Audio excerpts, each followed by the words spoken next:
Hello दोस्तों, फिर से आपका स्वागत है हमारे YouTube channel update with Chintu में। दोस्तों आज मैं हाजिर आपके सामने एक और न्यू शानदार वीडियो के साथ। इस वीडियो में हम बात करने वाले हैं यूपीपीसीएल TG2 के बारे में। दोस्तों यूपीपीसीएल TG2 क्या काम करता है, उसकी क्या वर्क प्रोफाइल होती है, जॉब प्रोफाइल क्या होती है और उसको सैलरी कितनी मिलती है, कितने घंटे काम करना होता है, क्या उसको सुविधाएं मिलती हैं और दोस्तों मेनली एक TG2 को कितनी साल बाद उसे जेई बना दिया जाता है। तो दोस्तों इन्हीं सभी टॉपिक पर आज हम इस वीडियो में बात करने वाले हैं। दोस्तों वीडियो में अंत तक बने रहिए। अगर कोई भाई मेरे यूट्यूब चैनल पर नए आए तो यूट्यूब चैनल को सब्सक्राइब कर लें, क्योंकि यहाँ पर ऐसे इंटरेस्टिंग वीडियो मिलते रहते हैं। दोस्तों चलते हैं अपनी वीडियो पर। दोस्तों हम जानते हैं TG2 कौन होता है। दोस्तों TG2 है वो एक पोस्ट का नाम है। दोस्तों पोस्ट यानी कि यूपीपीसीएल डिपार्टमेंट में एक पोस्ट है जो कि TG2 के नाम से जानी जाती है। दोस्तों TG2 पोस्ट के अंदर में दो जॉब्स आती हैं। पहली है आपकी SSO, दूसरी होती है आपकी टेक्नीशियन।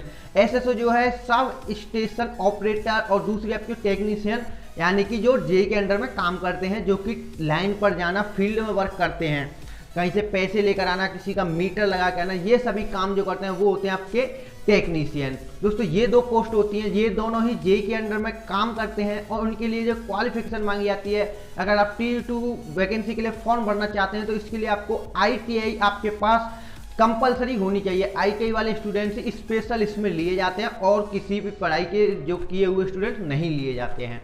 अब दोस्तों जानते हैं ये दोनों काम क्या करते हैं, इनकी जॉब प्रोफाइल, वर्क प्रोफाइल, ये सब।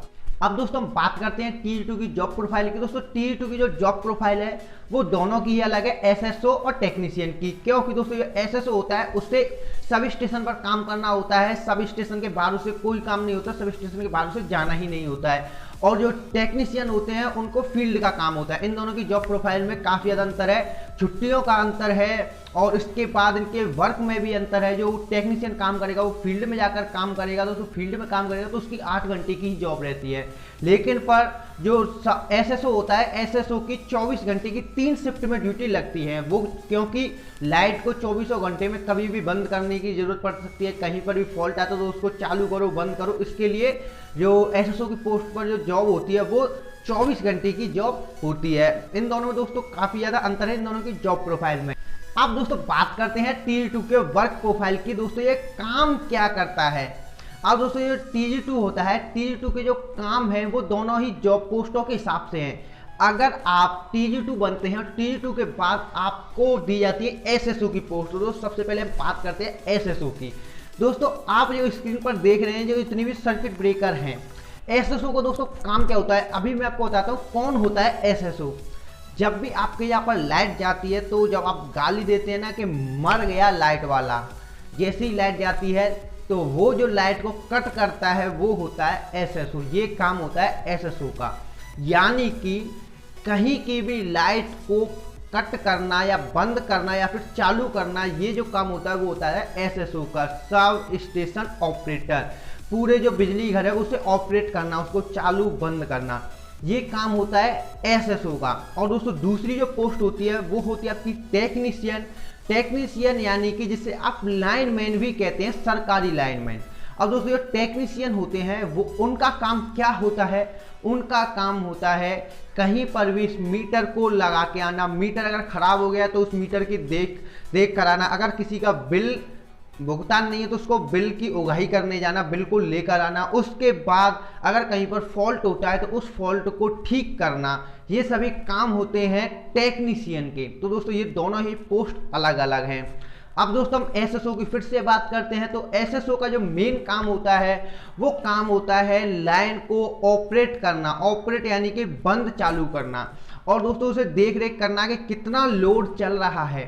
दोस्तों SSO का दो काम मेन होते हैं, एक तो लाइन को बंद करना और चालू करना, और दूसरा होता है हर घंटे पर एक लॉग रजिस्टर होता है। दोस्तों लॉग रजिस्टर आप स्क्रीन पर देख रहे हैं इस प्रकार का, इसमें आपको रीडिंग्स भरनी होती है कि किस घंटे में कितना हमारा लोड रहा, किस फीडर पर कितना हमारा लोड घटा, कितना हमारा लोड बढ़ा, कितना लोड वहाँ से आ रहा है, कितनी एम्पियर हमारा करंट वहाँ से आ रहा है। यहाँ से हमारी 33 kV पे अगर सब स्टेशन है, वहाँ से लाइट आ रही है कहीं से तो वहाँ से हमारी कितनी आ रही है, और हम लाइट को दे कितने रहे, कितने एम्पियर करंट यहाँ से जा रहा है। दोस्तों इन सभी की जो लेखा जोखा होता है वो एसएसओ को करना होता है। उसके बाद दोस्तों जैसे ही अगर कोई फॉल्ट होता है, जैसे कि आपके यहाँ खंबा टूट जाता है या फिर पोल टूट जाता है या फिर पोल के ऊपर पेड़ टूट कर गिर जाता है, तो वहाँ पर एक फॉल्ट हो जाता है। उसके बाद जो अचानक आप देखते हैं लाइट चली गई, लाइट जो चली जाती है, लाइट बंद हो जाती है, तो वो जो बंद होती है वो एसएसओ ही करता है। उसके पास दोस्तों वहाँ पर एक जो आप देखना सर्किट ब्रेकर में एक अलार्म होता है सर्किट ब्रेकर में, तो उससे दोस्तों वो टेक्निकल पार्ट हो जाएगा। तो वो अलार्म एक तरीके से आप समझ सकते हैं, जैसे ही कोई फॉल्ट होता है वहाँ पर एक अलार्म बज जाता है, जैसे ही वो अलार्म बजता है वो ट्रिप हो जाता है, तुरंत जो सर्किट ब्रेकर है उसे बंद करना होता है उस लाइन को। उसके बाद एसएसओ का काम दूसरा ये होता है कि वो यहाँ पर भी फॉल्ट हुआ है वहाँ पर लाइनमैनों को भेजकर वहाँ पर बताना, उसकी शिकायत को दर्ज करना कि यहाँ पर फॉल्ट हो गया है, यहाँ पर जल्दी से जाओ और उस फॉल्ट को ठीक कर आओ। ये सभी काम होते हैं एक एसएसओ के। अब दोस्तों एसएसओ की दूसरी बात करते हैं अब जॉब की। तो दोस्तों एसएसओ की जो जॉब है वो आपको 24 घंटे करनी होती है। एक अकेली ऐसी ये जॉब है जो कि आपको 24 घंटे करनी होती है यूपीपीसीएल में। 24 घंटे दोस्तों जो करनी होती है वो आपको शिफ्ट वाइज होती है, 3 शिफ्ट वाइज चलती है यहाँ पर 8-8 घंटे की यूपीपीसीएल में एसएसओ की पोस्ट पर। वहाँ पर 8 घंटे के एक बंदे पर काम लेंगे, 8 घंटे बाद दूसरे, फिर 8 घंटे बाद तीसरे। इस प्रकार से आपकी पोस्ट होती है, एसएसओ की पोस्ट पर जॉब की जाती है। उसके बाद दोस्तों अगर आप टेक्नीशियन की बात करें तो एसएसओ से बिल्कुल डिफरेंट होती है टेक्नीशियन की। टेक्नीशियन यानी कि TG2 उसी को ज़्यादा बोला जाता है। तो जो टेक्नीशियन होता है वो जेई के बिल्कुल अंडर में काम करता है, हाथ के नीचे आप कह सकते हैं। जैसे कि जेई ने हमारे यहाँ से आदेश दिया, जेई का जो काम होता है वो काम होता है कहीं पर उसको व्यवस्था को बनाए रखना। आप एक तरीके से समझ सकते हैं लाइट की व्यवस्था को बनाए रखना। अगर कहीं पर बिल नहीं आ रहा है तो जेई साहब वहां से ऑर्डर देंगे, भाई जाओ या तो इसकी केबल काट के लाओ या इसका मीटर बंद करके आओ, कुछ भी करके आओ, इससे कहो और जाकर बिल लेकर आओ। उसके बाद कहीं पर 2 पोल घटनी है तो वहां पर आप क्या करेंगे, जेई साहब तो जाएंगे नहीं, वहां से उन्होंने बिल बना दिया, इतने का हमारा खर्चा है, और वहां से जो जितना मटेरियल है मटेरियल को बिजली घर से वहां से निकलवा कर और उसको फिर कह देंगे टेक्नीशियन से ही कि आप जाओ और इसको दोनों पोलों को लगवा कर आओ। तो ये काम होते हैं टेक्नीशियन के, यानी कि फील्ड के काम होते हैं। अब दोस्तों टेक्नीशियन की पोस्ट पर क्या फायदा है, ये कि जो जॉब होती है वो 8 घंटे की होती है। जितने घंटे जेई काम करते हैं उतने घंटे टेक्नीशियन काम करते हैं। दोस्तों ये होती है दोनों की जॉब। अगर दोस्तों आप इन दोनों पर सेपरेट वीडियो चाहते हैं तो कमेंट में जरूर बताएं दोस्तों, आपको मैं इसकी सेपरेट वीडियो दे दूंगा, क्योंकि एसएसओ की तो मुझे काफ़ी ज़्यादा नॉलेज है और जो टेक्नीशियन दोनों की ही। अब दोस्तों हम बात करते हैं इन दोनों की सैलरी की। दोस्तों इन दोनों को ये काम करने के बाद सैलरी क्या मिलती है, तो दोस्तों सैलरी मिलती है इन्हें, वो मिलती है TG2 की सैलरी आपकी 35,000 रुपये पर मंथ सैलरी रहती है। अगर आप TG2 की पोस्ट पर जॉब ज्वाइन करते हैं तो आपको 35,000 रुपये पर मंथ सैलरी मिलने वाली है। अब दोस्तों HRA के अनुसार डिफरेंट वेरी करती रहती है, 1-2 हज़ार। अगर कहीं पर ज़्यादा कम मिल रही हो तो कमेंट मत करने बैठ जाना कि भाई उससे ज़्यादा मिल रही है। तो दोस्तों ये होगी सैलरी की। अब उसके बाद दोस्तों अगर फैसिलिटीज़ की इनकी बात करें तो फैसिलिटीज़ में ऐसा कुछ नहीं है कि इनको कुछ ज़्यादा बड़ी फैसिलिटीज़ मिलती हो। नॉर्मल जो छोटी मोटी फैसिलिटीज़ होती हैं जो हर किसी गवर्नमेंट एम्प्लॉय को दी जाती हैं वो सभी फैसिलिटीज़ दी जाती हैं, छोटी मोटी आप कह सकते हैं।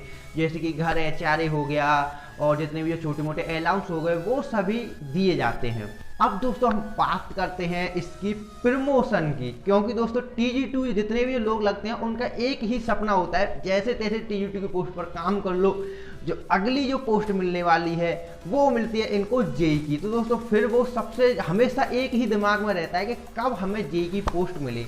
तो सबसे पहले तो हम बात करते हैं कि जो दिमाग में रहता है वो कब होता है सच, कब मिलती है उन्हें जेई की पोस्ट। तो दोस्तों ये जेई के लिए प्रमोशन होता है वो आपका होता है 10 साल के बाद। अब दोस्तों आप देखना चाहते हैं कि प्रमोशन किस तरीके से होता है, तो दोस्तों इसके ऊपर मैंने सेपरेट ये वाली वीडियो बनाई हुई है, लिंक डिस्क्रिप्शन में आप देख सकते हैं किस प्रकार से प्रमोशन होते हैं। तो दोस्तों आपका 10 साल बाद प्रमोशन होता है, सीनियरिटी बेस पर होता है।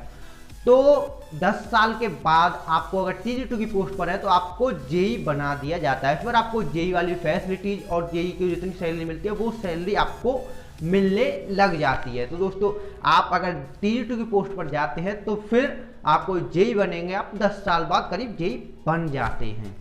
दोस्तों इस वीडियो में इतना ही। अगर आपको लगता है कि भाई और कुछ TG2 के बारे में बताओ तो फिर आप कमेंट करें, कमेंट में बताएं अपनी क्वेश्चन। मैं दोस्तों उस पर वीडियो बना दूंगा और आपको बता दूंगा। और दोस्तों अगर आप चाहते हैं सेपरेट वीडियो ऐसे तो या फिर टेक्नीशियन के ऊपर तो भी कमेंट करें।